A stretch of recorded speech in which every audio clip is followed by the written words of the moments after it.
السلام علیکم ناظرین، پروگرام دو ٹوک کے ساتھ میں ہوں آپ کی ہوسٹ شمائلہ نواز۔ ناظرین، بات کریں گے صحت کے حوالے سے۔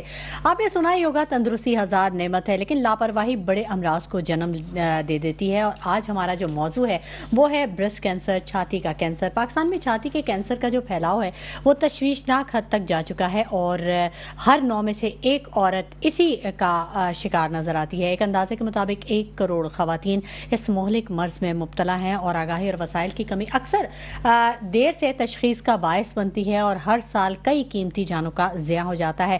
سالانہ ہزاروں اموات رپورٹ ہوتی ہیں۔ 2020 میں چھاتی کے کینسر کے تقریباً 25,923 کیسز رپورٹ ہوئے تھے، جن میں سے 13,725 اموات ہو گئی تھی۔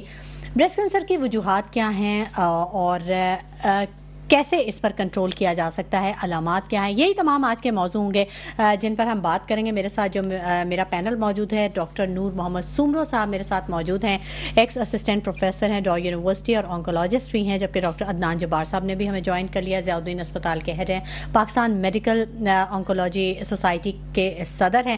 ڈاکٹر فرح فیصل بھی ہمیں جوائن کریں گی۔ یہ آج کا میرا پینل ہے اور میں سب سے پہلے بات کرنا چاہوں گی ڈاکٹر نور محمد سومرو صاحب سے۔ السلام علیکم ڈاکٹر نور محمد۔ وعلیکم السلام، تھینک یو ڈاکٹر صاحب، اکتوبر کے مہینے میں ہی خاص طور پہ جو بریسٹ کینسر کا جو مرض ہے اس کو ڈسکس کیا جاتا ہے، آگاہی کے طور پہ پنک ربن لگایا جاتا ہے۔ پنک کلر کو اس سے کیوں جوڑا جاتا ہے؟ پنک سے کیا مراد لی جاتی ہے؟ بڑی اچھی بات کہی ہے آپ نے۔ ایک خاتون تھی جس کے ہسبینڈ کو کڈنیپ کیا گیا تھا، تو وہ اپنے کورٹ یارڈ میں گھر کے برابر میں پنک کو درخت کے برابر میں لگا دی تھی، اس امید کے ساتھ کہ میرا ہسبینڈ واپس آئے گا۔ اچھا، تو اس کی ہسٹری اب یہ ہے کہ بریسٹ کینسر سے بھی ہم امید کرتے ہیں کہ پیشنٹ واپس نکل جائے گا۔ امید، چلے یہ تو زبردست بات ہے۔ یہ اچھا، یہ بہت سی چیزیں یہ نہیں معلوم لوگوں کو کہ اس کی بنیادی وجہ کیا ہے۔ ہم بھی پنک کو بڑا وہ پریفر کرتے ہیں، خاص طور پہ خواتین کے حوالے سے، لیکن اکتوبر میں خاص طور پہ پنک ربن کو لگایا جاتا ہے اور یہی علامت ہے اس کی کہ امید ہے کہ اس میں بہتری آئی جا سکتی ہے۔ ڈاکٹر عدنان جبار صاحب بھی ہمارے ساتھ موجود ہیں۔ بہت شکریہ ڈاکٹر جبار صاحب کہ آپ بھی تشریف لائے۔ بڑا بزی اسکیجول ہے ڈاکٹر عدنان جبار کا اور ڈاکٹر نور محمد صاحب کا، اور میں بڑی تھینکفل ہوں کہ آپ لوگ یہاں پر آئے۔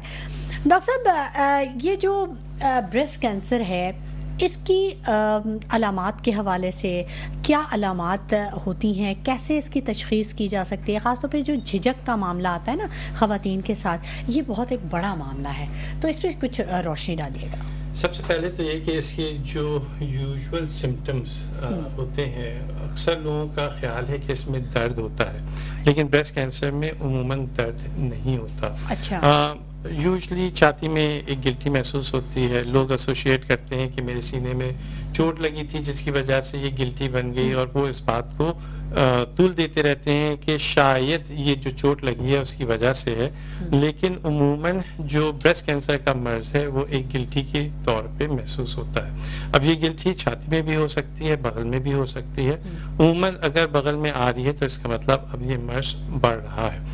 کینسر اسٹارٹ یہ بریسٹ سے ہی ہوتی ہے؟ جی، بریسٹ کا جو ٹیشو ہے اس میں 2 قسم کے مختلف ٹیشو ہیں جس سے یہ کینسر شروع ہو سکتا ہے۔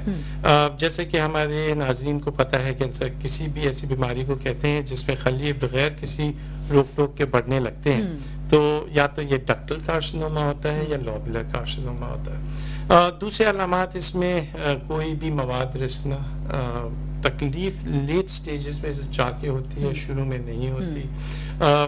کینسر کے ورڈ کا خوف ہی اتنا ہے کہ لوگ اگر پتہ بھی چلتا ہے کہ کوئی گلٹی ہے تو وہ ڈاکٹر کے پاس نہیں جاتے، یا وہ یہ سمجھتے ہیں کہ بس اب زندگی کا تو خاتمہ ہو گیا، بس اب بہت ہو گئی، بس کینسر ہے ڈائگنوز ہو گیا تو وہ ختم ہو جاتا ہے۔ اگر آپ 10 لوگوں سے پوچھیں گے تو یہی کہیں گے کینسر کا مطلب زندگی ختم۔ ایسا۔